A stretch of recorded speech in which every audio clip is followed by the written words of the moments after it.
be forced to choose to answer some questions, and this is basically kind of similar to what we would do on the ARC Cardex at the minute. So you will need to select whether or not it's a possible, probable, or finalized prescription. So if we're looking at if it's an empirical order infection and we're using the possible or probable, we're saying possible means that the infection is not most likely the diagnosis, and probable that infection is most likely the diagnosis.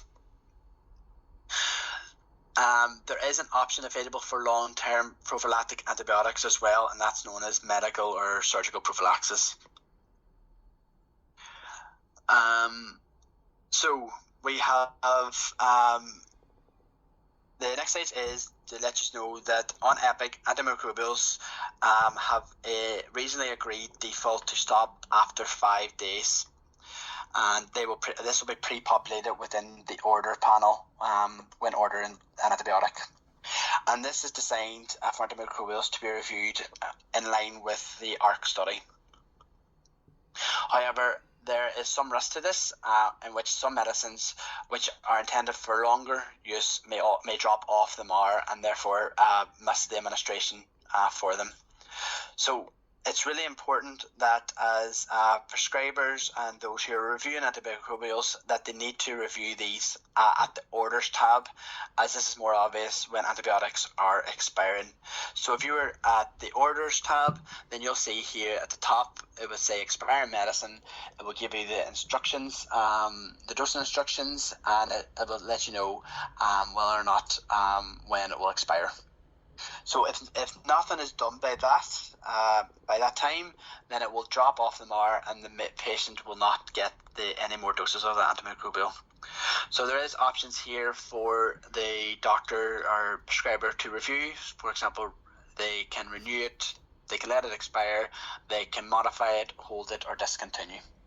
And this is really important to reduce the risk of any dangers to the patient that this is stopped inappropriately. When prescribing an antimicrobial, the duration can be amended. For example, here, which is where the duration is, if you wanted that for definite for 7 days, that can be changed to that, or whatever is the most appropriate duration for that indication. If the patient is on an antimicrobial, for example, long-term, like cotrimoxazole, for prophylaxis, then you would simply delete that 5 and leave it blank, and it will not discontinue after 5 days.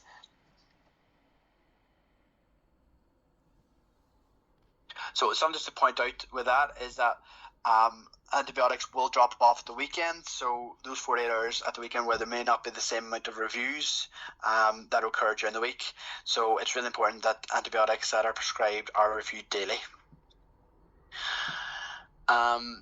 If the patient's been on an antibiotic with the infection answer of either possible or probable, an alert, which is known as a best practice advisory, will fire at 72 hours.